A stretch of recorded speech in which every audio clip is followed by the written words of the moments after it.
Mesdames,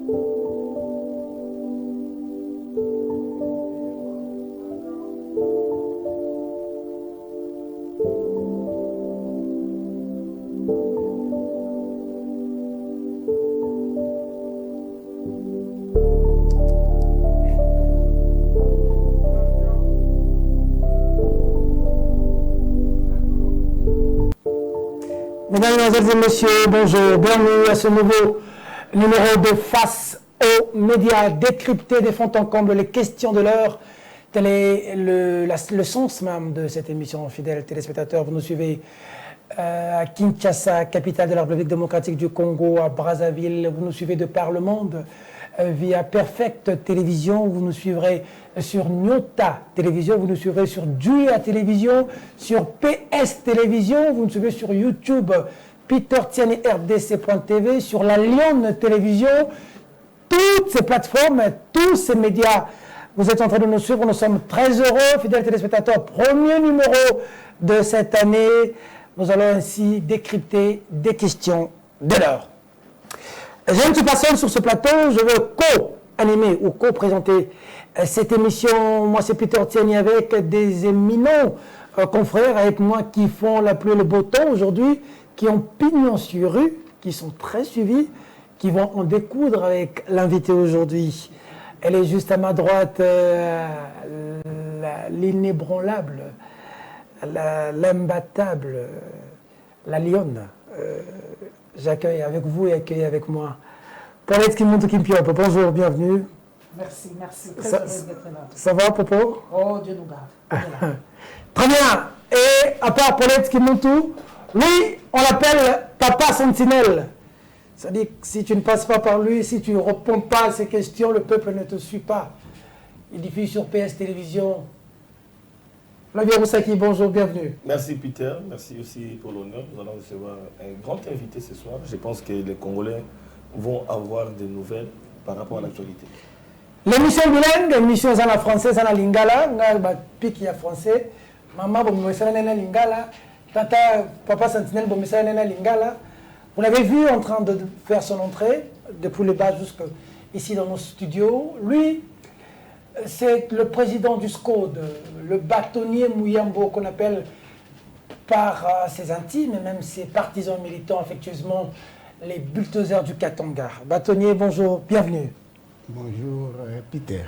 Comment vous allez, bâtonnier? Je suis en forme. À Kinshasa? Oui, je suis à Kinshasa. Vous avez un peu fouillé le Katanga. Fouiller pourquoi? Je ne fouille pas des événements.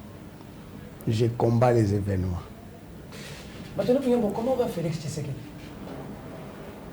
Parce que je ne suis pas avec lui, on est à Epsoni.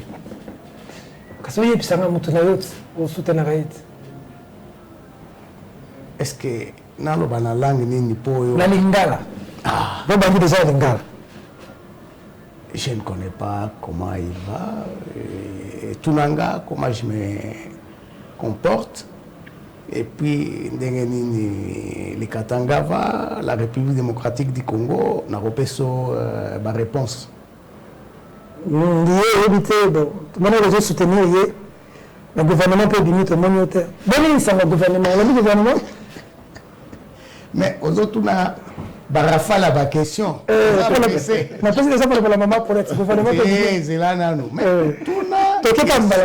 bon, ok. Gouvernement. Réaction. Mais le gouvernement est bimi pour n'engagement la ganisi baosale de mon côté. Pourquoi? Puisque aujourd'hui, tu as le 1er avril. Le 1er avril, tu as pendant la période de campagne et pré-campagne électorale, et puis d'ici là, la campagne Kobanda. C'est-à-dire, le gouvernement, je peux dire jusqu'à septembre, et là on va salir à Malonga na moni angoté.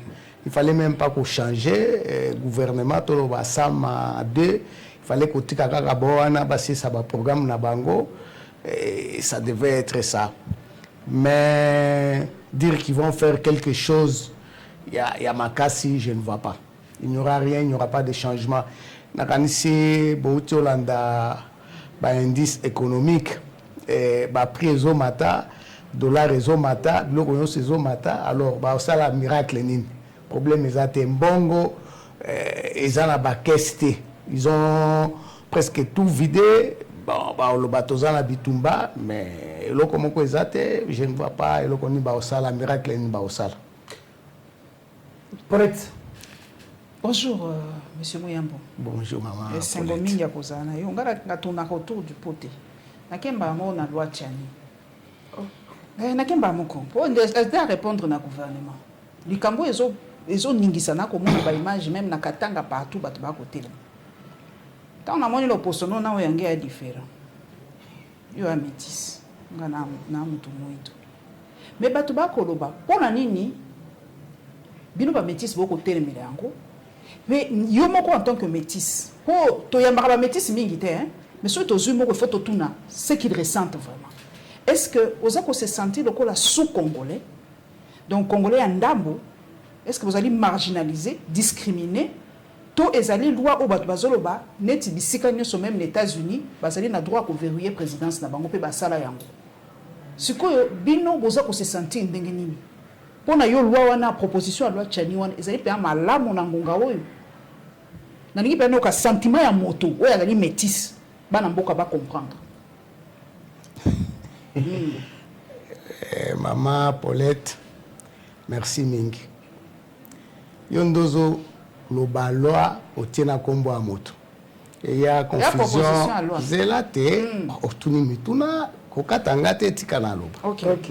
Il y a une confusion ada qui a kombo na Peter. Hein? Sorry tolandi nan, il y a une confusion. Mais na olinga na émission yo bobando tiranga kombo a mutu wana te. Toloba proposition ya loi raciale. Nakanisi to tribal. C'est ce qu'il faut dire clairement puisque ozokende autour ya po toloba ndenge selengeli koloba. OK. Otikanga na expliquer bino. Okay. Ce n'est pas puisque je suis un métis. Soki papa nanga azaki meti papa na es grand-père nanga ndazaki mundele papa nanga aza congolais menanga mwana arrière petit-fils olingi oloba puisque nazana poso ya pembe nde naza congolais te. Et puis pourquoi seulement regarder race?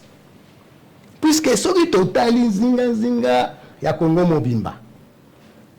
Toza pe na ba métier baza noir. C'est-à-dire maman nae to papa nae asa congolaise to angolaise congolais.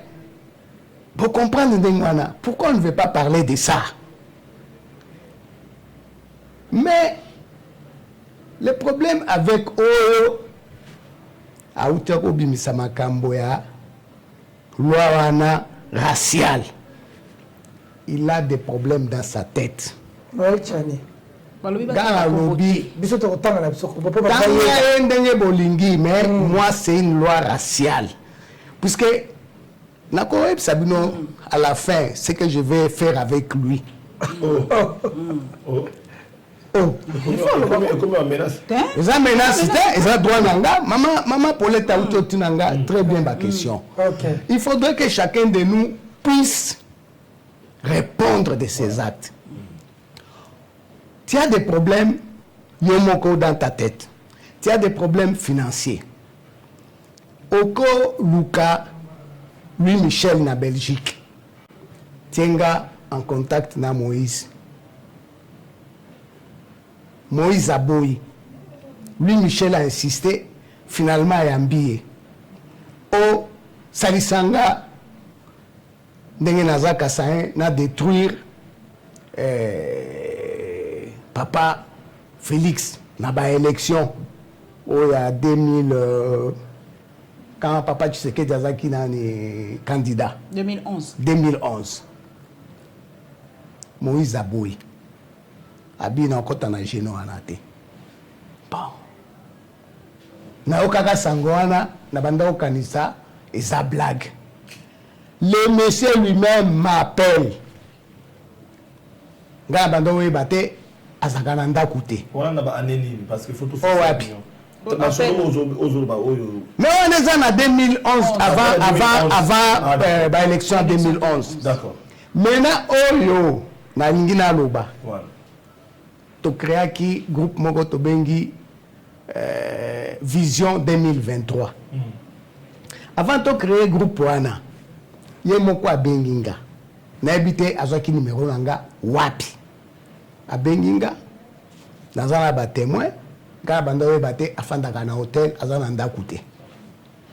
Na ke za quelque part na vers avenue Nyembo na nini na KTGB. Sosimat. Nakomi ayambinga bien to sololi. Namoni lokwa mtu moko aza malamu. Tana ingina kende est-ce que ko websa Moïse nangina solola nae boy na boy. Nabi OK, il n'y a pas de problème. Na ko websa. Nake boy binga na kosakate na obaka vérité. Et puisque je l'ai dit, c'est puisque il ment à Zoko Samakambo.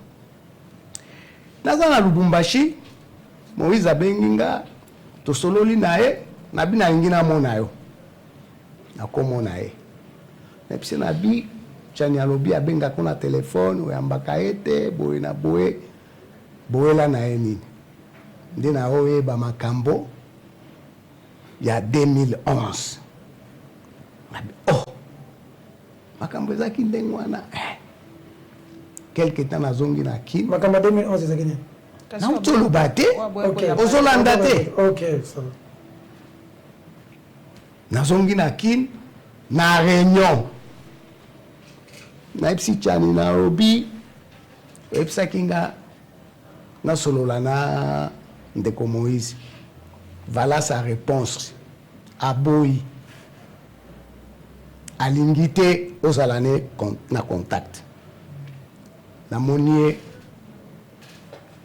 à Vimbi. Un mois après, n'a aucune proposition à loi raciale et Outande Bongo. Ça c'est la vérité.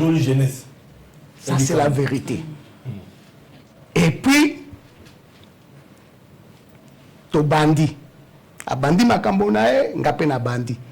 Nangina ipso Mama Paulette, je ne me sens en rien complexé. Moi, je suis à 100% congolais et je me sens à l'aise dans mon pays.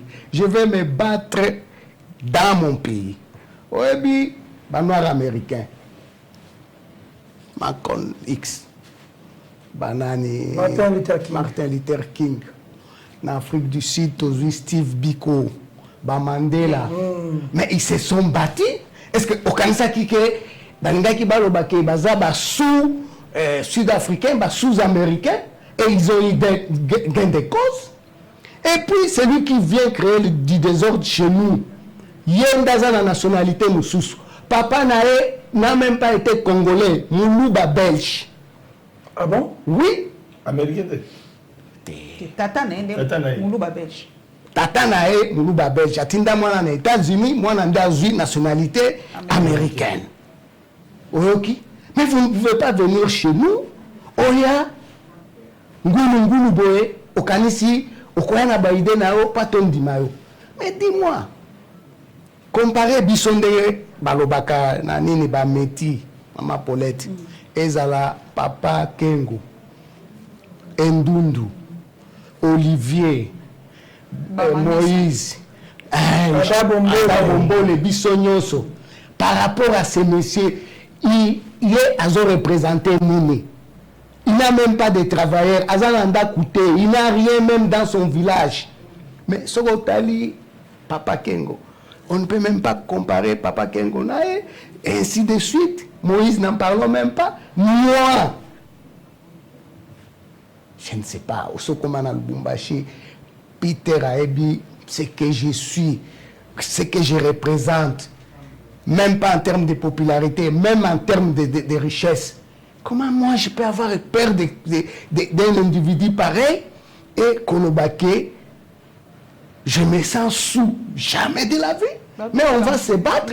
Mais loyauté, vous avez loyauté envers RDC. Loyauté infiltration. Et ça, Zelana Ebsayo. Infiltration. Zelana Ebsayo. Mais na silicité au bando pesalis. Tikana bando sil sabaide nanga. Nangina tunao. To bandana Mobutu. C'est des pères et des mères. Kassavou, des pères et des mères. Mouzé, des pères et des mères. Kabila, des pères et des mères. Tshisekedi, des pères et des mères. Mais je vais vous dire, c'est ce que vous ne comprenez pas. Nazui Amérique, Obama, hein? Papa nae Kenya, maman nae américaine. L'Amérique était fière de lui. Tozui, Jerry Rawlings, Ghana. Voilà. Ghana. Même quand il a laissé le pouvoir, les gens voulaient de lui. Pendant Zouata Mingebelete, Zambie, à un certain moment, quand le président est mort, qui a fait l'intérim? C'est un Écossais. Et il a bien géré, et il a bien organisé les élections. Mais je vais terminer pour Kolakisa Tozaba Zoba. Tozaba Zoba, pourquoi? Dans un exemple à Botswana. Ah oui, Botswana, oui.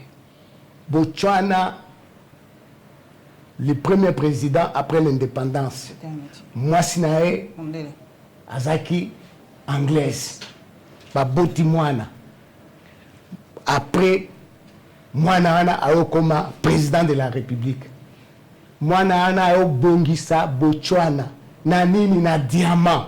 O diamant bisoto zanangona miba. Lelo. Na Botswana, soki oboti mwana directement azana terrain na e, na parcelle na e. Botuna, azana mabele na e. Ba étudiant, bazana bourse. Ba policier, ba futaka bango mbonga minyato te, bazana salaire. Ba fonctionnaire, retard ezalaka te. À cause ya diamant. Biso tozana miba avec 50 000 km². Est-ce que vous imaginez ça? 50 000 km². J'étais conseiller à la ministre des Mines. En 97. Na fait sa proposition na bi ba sala banini ba carré minier ba tia ba investisseur belé puisque ba investir total ndenge nini diamant et ko profiter dans un premier temps na bana ya Kasai. Mais c'est un Kassaïen qui m'a combattu pour dire non, est-ce que toi tu es du Kasaï, reste chez toi au Katanga. Mais aujourd'hui, Miba fait quoi? C'est une honte.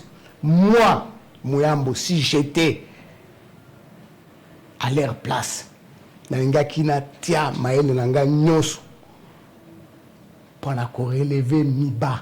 Okay. Et si je devais le faire, Exode de Nga qui est Zalaté. Alors, on doit sanga des pères et des mères. Des pères et des mères, loyauté nini. C'est la net, ça, loyauté nini. Loyauté. Yo, ça, loyauté. Tala, nazanga calme. Nako, zela naza calme. Na répondre bino très bien. Okay. Nabi, vous avez kanisa, beaucoup provoqué. Bino mokonde beaucoup kasoni. Je vais vous dire une chose.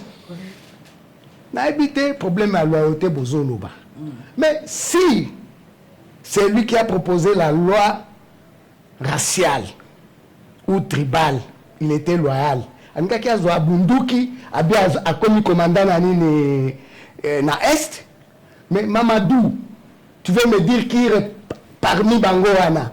Qui représente une efficacité à Mamadou, hein? Qui banane. Et puis bazoteka masasi banini corruption bablo kwandengwana eza banane, hein? Eza banane. Totika buzoba, il y a des pères et des mères, c'est une distraction. Et c'est une distraction et puis eza makambo soni. Dans notre pays, bazo réfléchir comment développer l'économie na bango. Mais vous, quelqu'un se réveille le matin, il vous dit non, des pères et des mères, Bobande Landae. Et ça Bouzoba. C'est pour ça que j'ai dit ça Bouzoba. Et quand tu es déjà dans l'Assemblée nationale, tant on s'est évité. Problème, classé. Ok. Je vais vous dire une chose.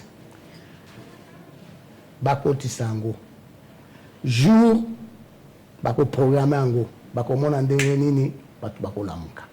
Sur base de l'article 64. Otunanga bosala ndenge nini. Na 2015 basala kinini. Oebi ndenge na 2015 zalaki. Ça c'est de 1. De 2. L'auteur, il y a loi wana raciste, tribal, na bande nae, ils vont répondre. Si ils ne vont pas répondre ici au Congo, mais ils vont répondre sur le plan international. Ça ne sert à rien. Bobando kende na banini commission à droits de l'homme, na ba États-Unis, na ONU, bozolo bao non, on est agressé, non boena boé, mais entre-temps vous-même vous êtes agressé, bozo agressé une partie à population, une grande partie à population. Mais j'aimerais entre vous trois là, moko epsangabio azatana ndekone mon côté meti to boena boé, meti te prendre le posoté, meti na nini. Aluba o azana ngote. OK. Même mon chef de l'État l'avait dit, mon grand-père était venu de ça et ça et ça et ça. C'est comme ça. Mais quand on a zelana loba oebi olingo tunanga ndenge oebi si oebi osala kape ba commentaire. Alors, olingo ebisanga ndenge nini à cause ya loposo ya moto abio oza loyauté. Mais ngai ngi batunyo sona bazolo baza loyal.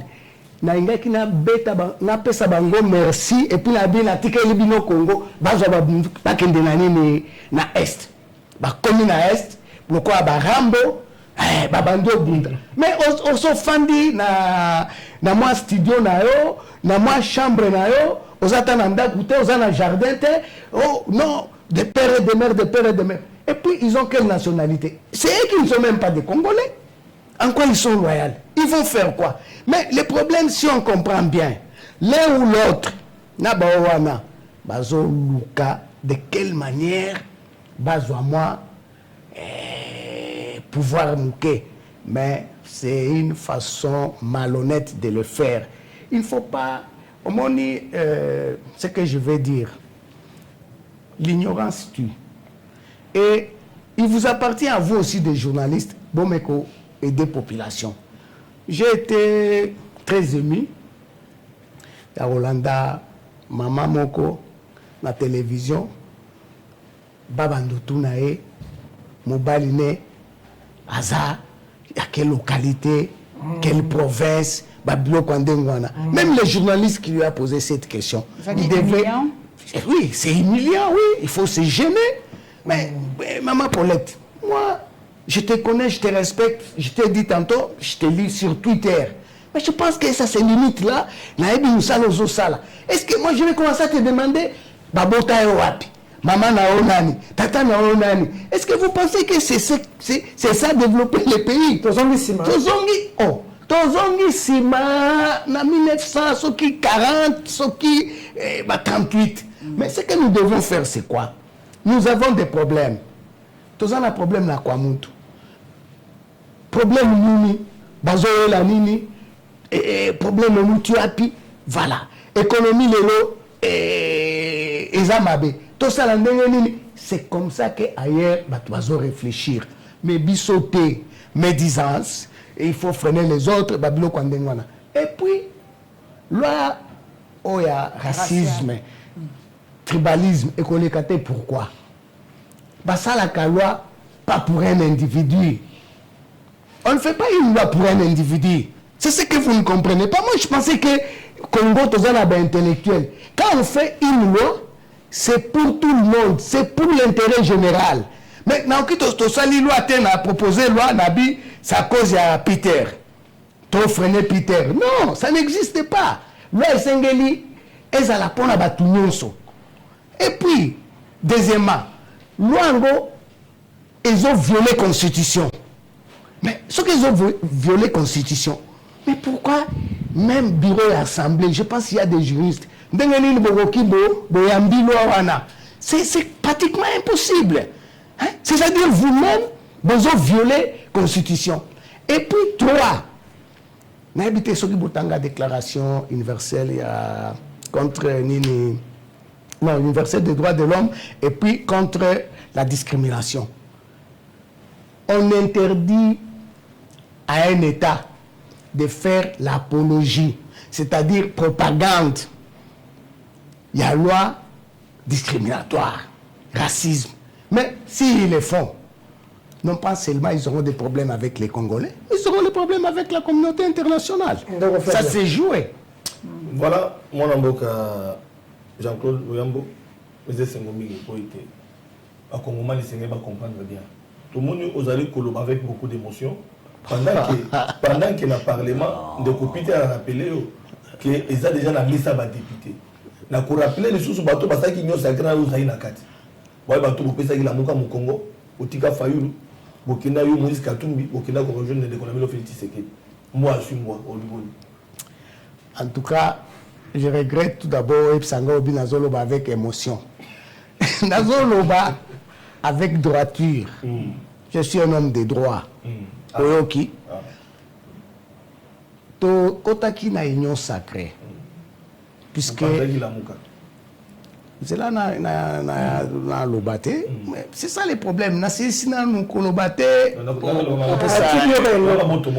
Bon. To koti na union sacrée. Puisque lui-même, le chef de l'État avait dit qu'il voulait travailler avec tout le monde. Et Totika Makamboya Kala. C'est-à-dire, tu effacer Makamboya FCC. Mais ce qui se passe aujourd'hui, c'est pur que FCC. Ah bon? Ah oui. Et puis, oui, la union sacrée. Et puis, Batunion Soana Amabe à union sacrée. Pardon, à FCC. Bazongi Nani na Bakoti na union sacrée. Mais c'est-à-dire, il n'y a pas eu de changement. Il n'y a pas eu de changement. Mais contentement, comment qui place l'union, il faut être aveugle pour battre au Landiango. Ndengwanate. Je pense, interview mon a Peter. La Mouka Ezaka plateforme électorale. Bon. Quand on nous a dit que Fayoulou a échoué, mais il fallait qu'on revoie Rango, que tous nos partenaires, ceux qui bolingi botikala et comme plateforme politique. Mais on s'est retiré, c'est notre droit. Ce n'est pas que to Sundolaki, boena boé, non. Mais aujourd'hui, Martin est là, Moïse est là, je suis là, les Franck et consorts, nous sommes là. Mais si nous pouvons Koloba et le Komoro tout ça, nous allons le faire. Mais alors, dans ce cas, la relation n'a pas sur autant de Moïse Katumbi, moi, les autres qu'on retenir, est-ce qu'il y a Moïse Katumbi, vous avez le même langage? Pour l'habitant, on va soutenir Félix, on va critiquer Moïse, on va vous Katanga. Il ne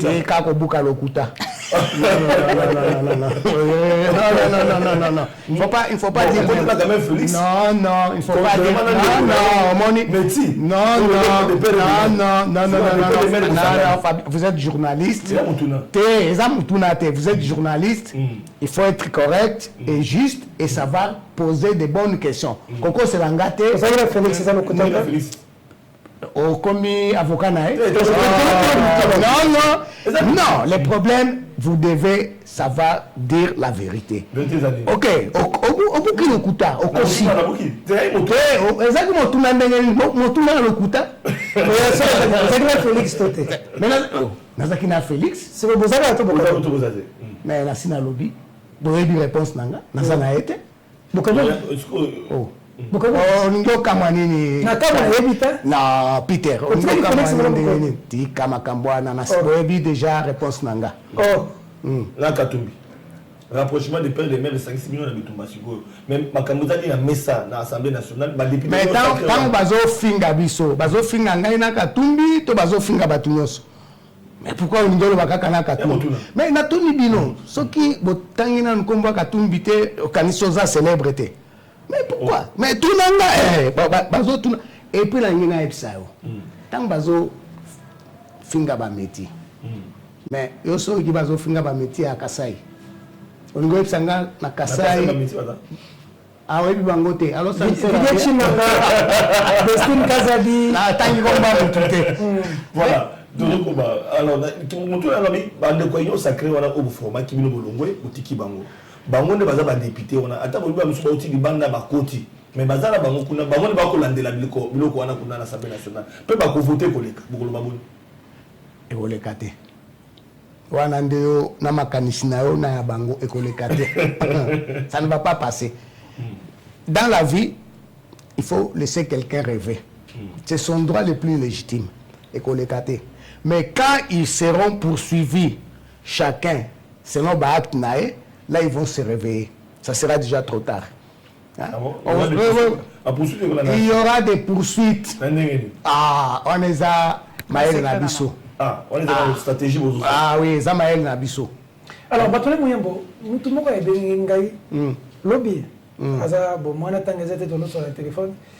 Tant à moni non, ça y est qui le lot soit bien lobby bon. Dans ce monde, bateau s'agiter tôt. Bien la nègre na katanga. Vous savez, il semble que ça qui point de presse tout le monde bon la katanga éviter. Bien la nuit au tombuki mabé au lobby que tu sais que gérer bien tel. Le lobby bateau ça le contre mutumo katumbi mais kabila le on qui katumbi lobby changer que le hôtel. Attends tu sais que le le changer que le hôtel. Mais bien besoin que le ils ont pour le layer. Yo beaucoup nous avons tout ce thé ou ça des pères et des mères botia on a. Bino ka ça ka bolinga ka petit mo ko c'est intention de bien la simisa mabé. Vous savez, Bozo Kitisangana, c'est. Quand vous parlez. Ben, écoute, c'est trop bas. Et c'est que tout matissa débat, et ça l'icolo. Potika makamwana des pères et des mères. Et ça bouzoba. Non, et ça bouzoba. C'est ça. Même si na saya kina katanga. C'est plus que na kina ebisa, ba mama ya katanga na Swahili ba yoka. Bouzobo, place nini bazolingo memabiso. Ah, na puisque. Congo Mobimba et Oka Bouzoba Nini Balingiba Salabiso. Mais vous allez me donner raison, ça ne va jamais passer. Et bon, Soana Bazo Sala, il y a des Américains, il y a des Belges, il y a des Français, il y a. Tokolande la Bango. Tokolande la Bango. Tokolande la Bango. Nationalité ni. Tu es français, Bazali, Belge. Tous en a pas preuve. On va porter plainte. Baliste Kobima. Baliste Kobima. Et puis, d'ici semaine prochaine, tu reçois déjà mini plaignant. Au monde, on a plaignant, il n'y a pas seulement des métis. Il y a même des Congolais, des pères et des mères, comme vous voulez dire. Il y aura des plaignants. Tous, la signature, tu peux déposer plainte contre Bango. Le pays ici n'appartient pas à un individu. Le pays ici n'appartient pas à un groupe d'individus. Moi, j'ai suivi le président de la République dire que non, Tchani, c'est son droit de faire ça. Mais je regrette. Le président de la République ne peut pas cautionner ça. Un monsieur qui fait l'apologie du racisme, du tribalisme. Mais on devait, dans un pays sérieux, il devait être poursuivi. Oui, ok, il devait être poursuivi. Mais à supposer demain, il y a des troubles. Toi, tu penses qu'on va les laisser comme ça, en commençant par l'auteur de la loi, racisme. Non, vous prenez des histoires à la légère. Hein? Vous prenez des histoires à la légère. Et puis, comment vous voulez qu'on puisse vous respecter dans le pays limitrophe? Puisque au moni Congolais bazana zolo ya boy. Zana nasil sa mama. Oana za Congolais te oana za boy. Ozolo bakaka makambo loposo. Mais olobi makambo zolo te po anini. Mais vous devez avoir le courage. Hein? Vous devez avoir le courage.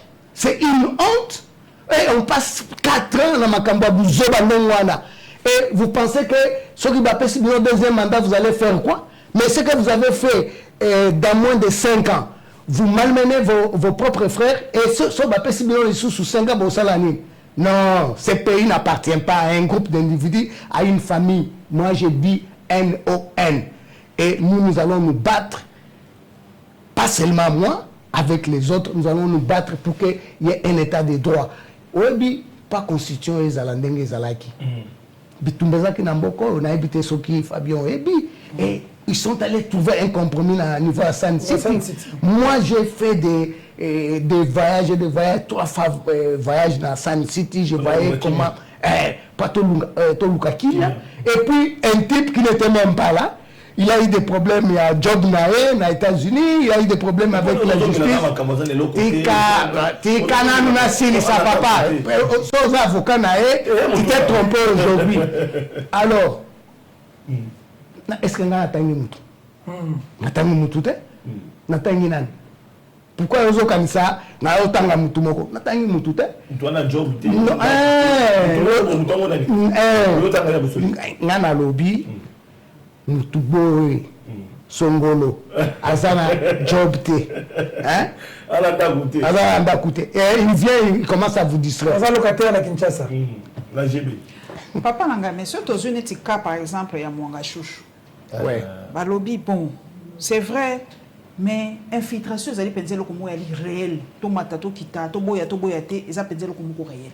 Bato, tokanisa ki bazara ki ya biso, au fait, bazakande ya bisote. Tout le monde a des défections. Ils ont salema bato yanga mon ami so bazaki ba généraux, ba colonel ou ba capitaine ou na katisi, ou na ke ko soutenir M23.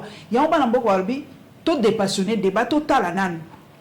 Peut-être ceux qui va verrouiller ba poste dans bazolo ba ceux qui a souveraineté, ceux qui a nini et ko protéger peut-être moi mbokanda. C'est une bêtise grave. OK. Tanga, les députés là, moi je ne les connais même pas. C'est la première fois na moni na ba réseau. Mais boyo bakangisi. Pango de ba ebaki été. Ozomo na te na ba photo na ba bloc ndengwana. Peut-être yo mama Paulette ebaki. Na ebaki été. Gana na sutuki na moni. Mais soko tali bien ba photo za na ba réseau. Qui n'a pas consulté, et puis, moi je suis un avocat. D'emblée, je ne peux pas dire qu'il a fait ça ou pas. Et c'est un total et l'okonini, c'est qu'on lui reproche. Qui ne te dit pas que bateau bakangisie, bazana mbongo nae. To abanda web sabango bo futanga baningo futaete. Ça peut être vrai ou faux. Alors, to landangote total anamu. Et qui ne te dit pas qu'un jour, tu as un abio batiki. C'est comme ça. C'est Koko Talamakambo, Oebitinate. Oebi, Nangina et Sabino Lokomoko. Nalandaka, la télévision, bino na réseaux sociaux, au monde à la Mukina Tongo, no, Bunagana, Kiwanja, Boye na Boye, Sake. Mais à comment t'as na gomate? Aïda ta gomate. Aïbi réalité sur le terrain, et ça va piter. Au monde, aïbité. Mais Andosa la makelele. Mais le problème, sur les réseaux sociaux, il y a d'autres pays, c'est différent. Ce n'est pas comme chez nous où on se réveille, on commence avec les mensonges, mais tu sais, un jour, j'ai lu na Twitter, quelqu'un qui dit « Je te connais très bien, je te connais, même tes parents, même ta maman, je connais très bien. » J'ai eu le courage à Kotuna et Nabi. « Oui, maman langa afanda karapi. » Non, maman no safanda kananini na Congolo. Je dis « Mais ça ne va pas la tête, monsieur. Pourquoi tu vas dire des mensonges? » Au monde, hein? Une autre a commis. C'est-à-dire, ce n'est pas ça. Nous devons aider la population. Et c'est topé ça, vraie information à la population. Le monsieur, il est devant la justice. Il a fait ou il n'a pas fait, le juge va mener une investigation. Va mener une investigation. Puisque je me rappelle, même à l'époque, il y a régime Oyakala. On arrêtait les gens parce que il fallait montrer qu'on avait des problèmes avec les Rwandais. Et on les avait amenés, mais quand tu es avec les types, ils t'expliquent, tu prends même sa défense, et puis le juge la quitte. C'est comme ça. Alors, problème dans le pays, et problème à l'élection, c'est tout. Il y a racisme, c'est un problème à l'élection, un problème à la sécurité, mais deux petites questions qu'on a dit Cambo et les boxeuses. bon moi personnellement pendant na yebi sikoyo obundi bitumba na mboko yo Jean-Claude Muyembo Batoni na rejoindre ko na prison au sala boloko pour changer mais ça na mboko aux allez qui bien à Félix Tshisekedi na opposition na pouvoir pe bosolo limana bon yo mutu zalaka na boloko wana lo balanga na kata boloko one day yanjo les colonels zo pour la pendant que bato bana baloyo bazolia bazomela yo zo pour la boloko et ko sala ndenge ni pour na yo mutu o subisa na nzoto na yo pasi ya changement aucun même permet na président de la République au songa et moment na lelo bazo payer comme monnaie de singe pour na yo tant le bundaki ba meke metité ba ke Muyembo aza congolais pour na bitomba au côté de boloko mais lelo ba mo longola yo tant au régime ata Kabila alongola yo te abenga yo étranger mais mutu oyo bobundana ya zolongola bref le régime ezolongola bino ezo sala yo ndenge nini lelo en tant que leader politique. Bon, tu m'as posé une très bonne question. C'est que vous devez savoir, Bisso Tobunda en 2015, mais IDPS n'était pas avec nous. Tozaki na INC, Tozaki na ba Fayulu, Tozaki na ba Muzito, na ba Tunyos. Et ba Lisanga, et ba Mwenze Congolo, et nous avons fait un très bon travail. Et nous avons reçu. Et ce qui avait énervé le régime d'avant, que c'était moi le cerveau, et comme d'habitude, on pense, j'ai été arrêté. Mais je n'ai pas regretté le fait que Bakanga Kinga. Et effectivement, dans la prison, on a eu visite à président, là il n'était pas encore président, à Félix, à 2 reprises, à Omonabiso.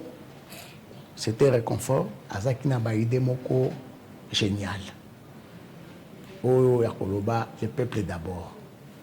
Et moi j'ai cru en lui. Et je me suis dit, effectivement, il y aura cassure entre Makambo Bandako Leka, na régime ya Kala, Naye.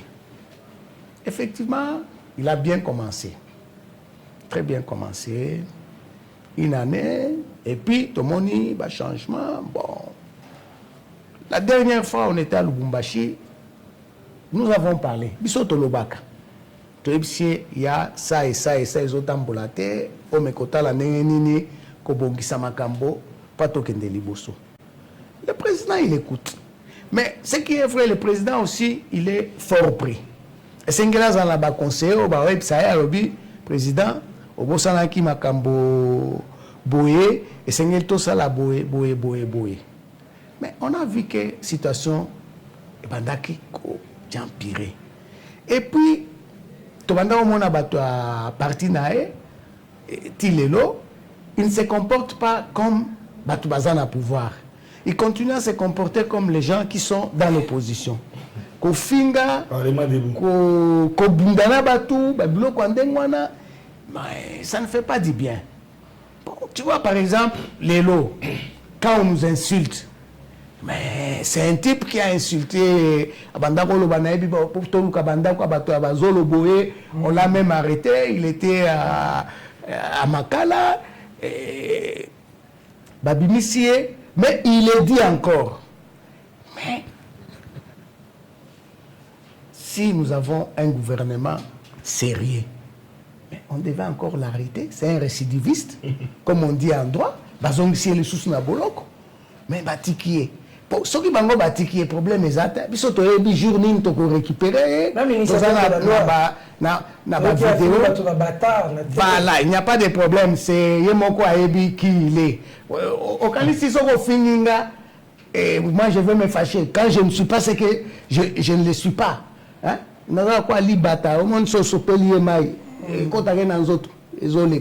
Tu peux dire n'importe quoi, ça, je ne suis pas là-bas.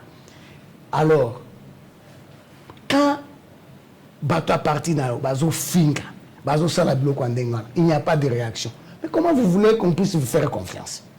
On ne peut pas vous faire confiance. C'est ça le problème. Hein? C'est un problème normal. Mais pourquoi nous devons accepter ça?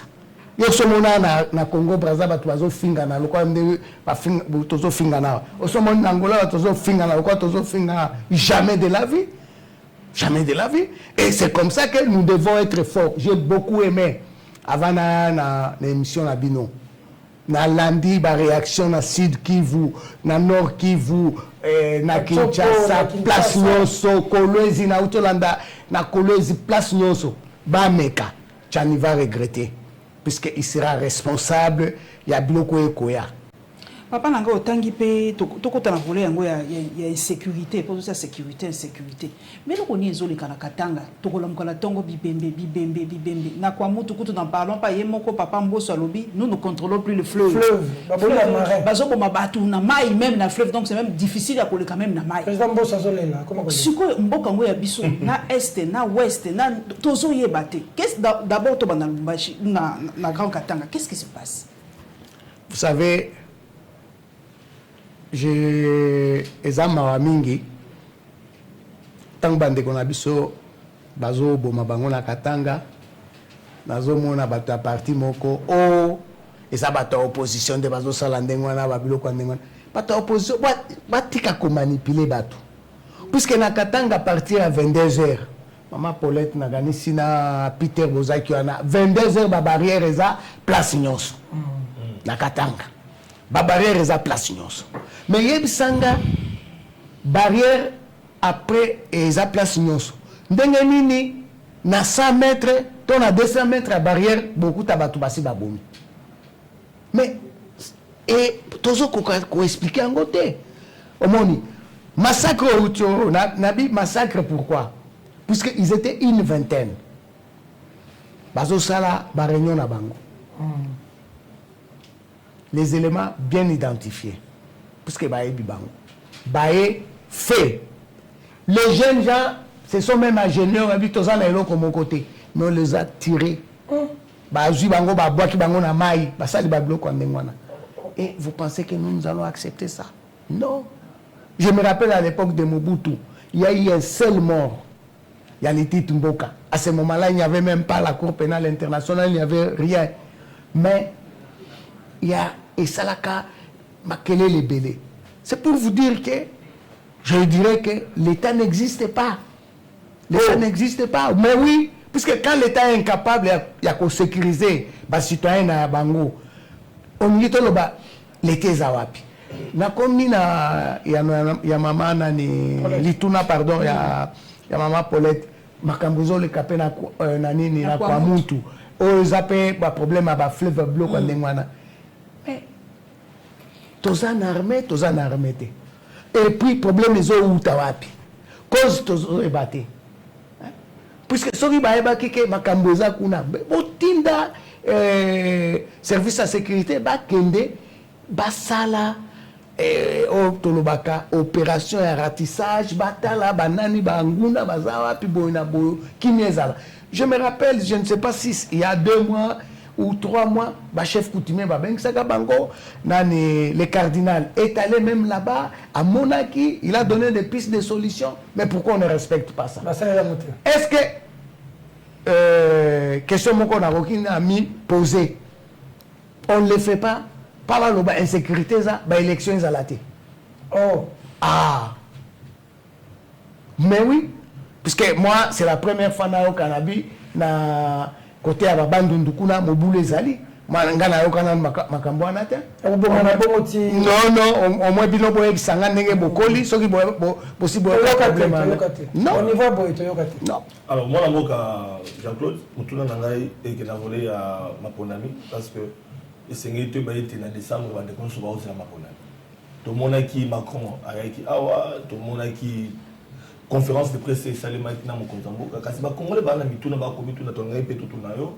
Est-ce que pour na yo vous allez mokambi ya Scott makasi nini ozana yango pour être tozana bituma na est insécurité zali mais c'est meto que na Maponami ya décembre opinion mosusu za ko estimer que c'est meto aussi ça na makambo de kana est M23 tout ce maman M23 tout ce maman bitumba ne ma pona mesalema soit tokende na dialogue moko boye otokota la ndenge ni po te kimia ndenge mema biso na pona position ya président à partir Scott na lingi eza rôle nangate mais na pesa bino moi réflexion avant de répondre à supposer bitumba ne umeli 10 ans c'est-à-dire tu sais que d'akotika la pouvoir pendant 10 ans wana toboyi c'est-à-dire problème à lingate tokende nanu na pona na mopomani Oh, ah oui ça va partir sur ce mboka ba territoire mais tout monde qui zela na epsayo on a connu ça aussi avec Kabila hein Kabila a organisé les élections et puis à l'Obaki après Tobong sa place Moussoussou parce que le problème nous devons être conscients ce qui tomeki ko couper élan électoral to bebi simboka tozala na sentiment te tokende kaka na ba élection bo bazoloba o glissement mais tozala distrait babio tokende na ba élection o tosala la seni oyo akadima problème ezala seni akadima nini te tokendeki na seni ya nanga te o babanda oloba mutu ya nani ya FCC akoleka alekaki te on a gagné l'élection. alekaki te na gagné l'élection bolandaki Macron te bolandaki Kagame te bolandaki Ce que tu as na batoni muyambo. na batoye nayokaki na mongongo ya nani ya nanga qui a gagné les élections il y a eu un compromis à l'africaine Compromis, ça veut dire. oui mais je ne suis pas ici pour appeler Sabino ba leçon osoyoki Nani a gagné l'élection? Ah, t'as failli. donc toi qui na pona te wana eza problème na donc toi qui na pona mi ça bande qu'on a vu soit est na ba sécurité za na moto yo problème na otuninga olobi tokende na dialogue te tokende na glissement olobaki dialogue te tokende na glissement pa tozela kimi ezala nga na tuni on abi so toke kaka na mobulu 10 ans élection ozala te dialogue va proposer dialogue position ya Jean-Claude esengo proposer dialogue toki toboyi dialogue te mais ba condition ezala nous sommes libres il y a pas ça banani non on a un problème na aucun lobby na aucun lobby na pas sa position dans la télévision ok non pas sa non pas ça ni puisque je suis contre et le dialogue et le glissement puisque on peut faire le dialogue avec bateau baza franc au babuka kalokutate ce qui a émission à sa parole mais ce qui a la parole on dit tout ça c'est ça le problème Jean-Pierre Bemba na gouvernement Sama 2 Vital Kamerhe deux figures ya minene bazawana Moïse Katumbi toyoki aboyaki primature toyebite soki o confirmer biso parce que azali moko pe approche na yo okiko bisa biso okope sa chance na bande komi bale wana o batikali soki Moïse aboyaki ba mi bale batikalaki Jean-Pierre Bemba posi sa bitumba Vital Kamerhe posi sa passe sur la boka ba dollar za omata te na moni yozo créer confusion c'est là te nazo répondre na peso Eyano Ok. Moïse Aboya primature c'était nini un dialogue te gouvernement Sama 1 ba kotala j'étais là basenga déjà na Sama 1 ce n'était pas même Sama, c'était lui. C'était lui, en fait. C'était Moïse. Mais à Boyaka. Non, moi j'étais là. Non. Eza lokola omta loi raciale a bio yenda la kendako introduire pas nani ya papa Tshisekedi à Kosi. J'étais là. C'était tard la nuit. Moïse Aboyaki. Tant batona bakei natuni Moïse nabi ndenge nozo boya okopesi bande konom sala abi je ne veux pas être un figurant. Oui, ok. Ça c'est la vérité. Moïse Katumbi. Ah ba le baté o boyna boy non. Samade. Auto bande ko vice-premier ministre. On est un problème nangate.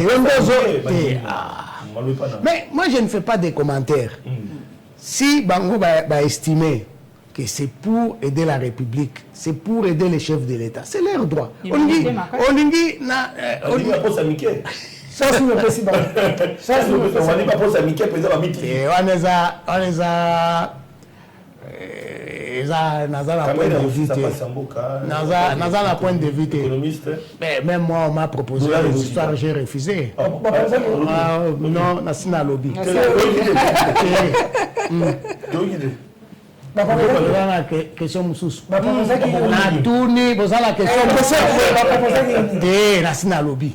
Papa Mouyam, Oui, la question maman. qui fâche au Balamboka bako mituna mingi likambo balkanisation. Balamboka balobi so na tunika motuna façon na tunela batu mingi basilika mena otuna kaka po yali eloko salama déjà na histoire et d'Arabiso to répéter ba erreur té. Balamboka balobi est-il possible na ko yoka yokango déjà partout que ces sessions katangaises monsieur Salima ya solo ça sera pratiquement impossible. Pourquoi? Par la sécession katangaise, quand Tchombe a la sécession, Azaki na armée. Ah, ok. Ba gendarme katangé. Azaki na banque. Ok. Azaki tant on a Azaki na banque, il avait la monnaie. Oui, il y a encore. Il y a Katanga. Ok. Et puis Azaki na diplomatie. Mais c'est de l'histoire. Lélo, je sais, il y a un avocat qui militait pour ça, pour l'indépendance ou l'état du Katanga. Assa Koufi, il avait fait beaucoup de bruit. Et le Katangais Babanda Koyokae, il était conseiller juridique dans Jekamine. Mais avec problème il y a loi nini raciale pour toi Peter Bozare Kombomoko. Alors ça suscite encore opinion ya banani ya jeune bangi balobao to ça la pétition et tous autonomie ya Katanga.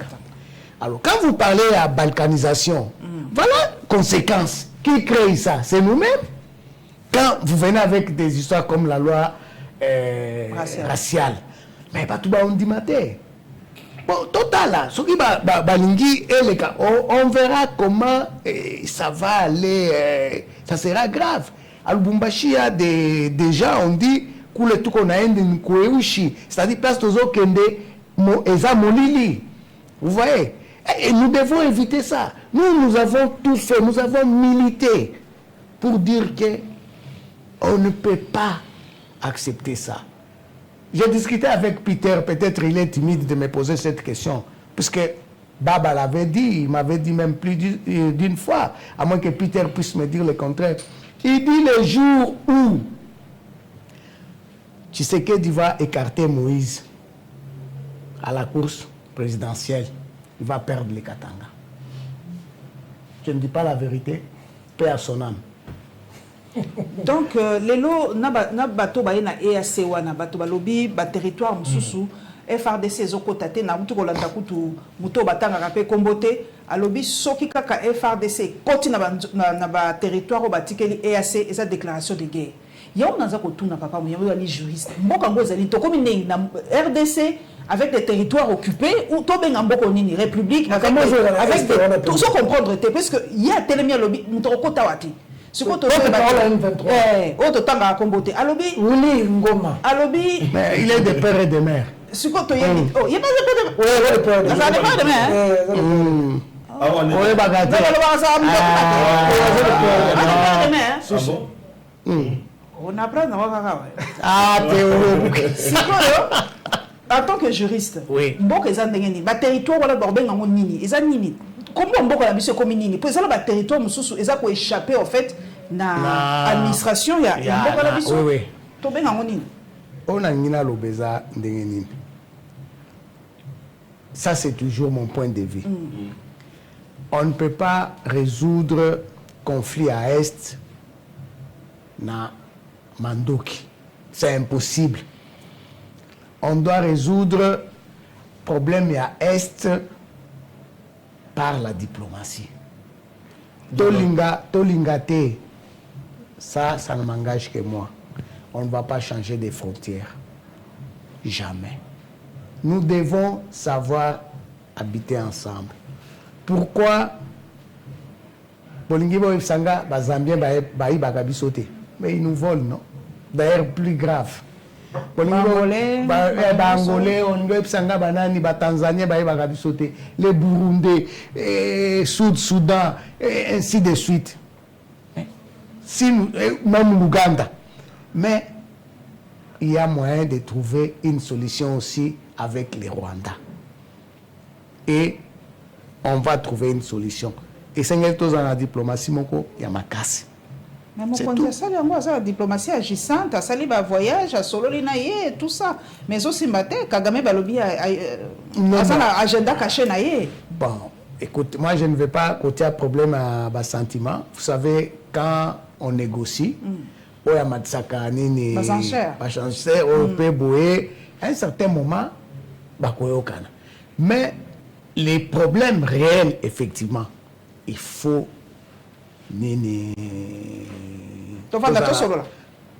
c'est important. Gouvernement toujours... avec les rebelles, en fait. On va causer avec non.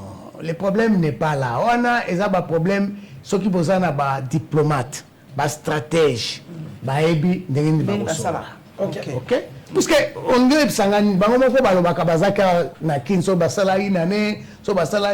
pourquoi c'est ça le problème. Monsieur Siri,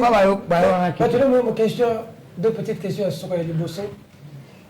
Et ça, on est ceux qui ont la sécurité dans Katanga, vous avez la passion dans Katanga, mais tout le monde a des dignitaires rebellés, tous les jours dans Katanga, dans Luala Bapé, toujours même sur le pasteur au sein le chef de l'État, Bapé, c'est Akitim Manamoro Luala. On a l'impression que le Katanga devient la vache laitière du tout le Congo, mais que le Katangais ne se retrouve pas, que le Congolais ne se retrouve pas, Kinshasa au Katanga et tout. Ça vous fait quoi, ça? Ça me ronge le cœur. Oui, c'est triste. Le gouverneur Nabiso à Katanga. Alors, il y a au Katanga, Lualaba, Tanganyika, Lomami, il n'y a rien. Ouais, maintenant, à cause de Yanini, il y a lithium. C'est triste. Nazo que la bango mawa. Parfois, tant que tu critiques bango, ils apprennent à osali sa bango. Au somona province nini, ba vieux tondaka, ko kitaka kakuna, o nazande koya. Cousinia, cousin ya. Et bazo zo bango, bazo kabela bango, bazo pesa bango, babilo kwa ndengona. Conséquence, na niveau ya nini ya Okatanga, ba membre du gouvernement. Batouanini, les travailleurs à gouvernorat, ils sont impayés. Batouaba cabinet. Batouaba cabinet, ils sont impayés, ils sont en retard.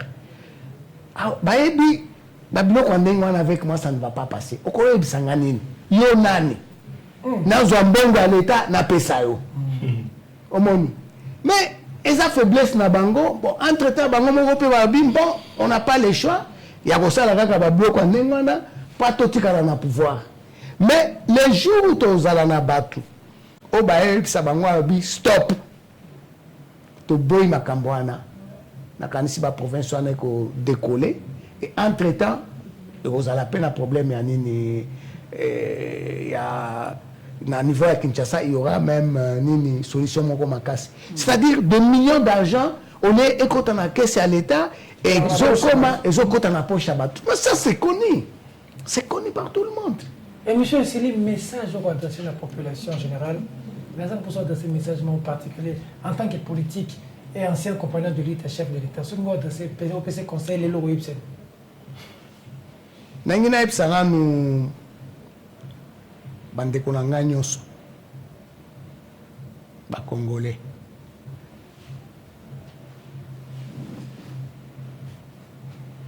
Tous à la soudée. tolanda te bacomédie oyo balingi basala na niveau ya assemblée puisque loi raciale ekozala condamné sur tous les plans ezala national et international. Alors nous devons être soudés, tout barré en go. Et on ne doit pas se laisser intimider. Tout le monde yebisa chef de l'État. Yendaza garant de la nation. Nakanisi azolanda ba réaction à la population. Mais aroki kotikate mutumonko aya na ba proposition ya propagande ya loi moko raciale. Batu nyonso na Congo bazaki na espoir na yo. Mais lorsque on trouve que ozotika un groupe d'individus comme ça la apologie il y a loi raciale, il y a ségrégation, là on dit non. NON, on ne va jamais accepter. Merci beaucoup. Merci beaucoup, Bâtonnier Mouyambou, merci d'avoir répondu affirmativement à notre invitation. Merci, parce que Yo se déplace difficilement. On salue le déplacement. Je voulais vous faire plaisir. Merci beaucoup, Tina Plateau. Et surtout respecter notre travail. C'est un honneur. Nous vous sommes très reconnaissants. On a changé le plateau, on devait tourner dans un cadre. Parce qu'il y a tourné là, même à Kinshasa, on tourne dans un plateau là. Parce qu'il fallait tout tourner, on a mis tout ça, il y a un plateau. On dit même qu'on s'est déplacé. Bon, moi, prochainement, on va faire ça, faire des girafes. Pas c'est ça, mais ton c'est ça, nous sommes prochainement, alors répondre, mais si vous êtes candidat président, vous soutenez la candidature prochainement. Peut-être dans l'occasion.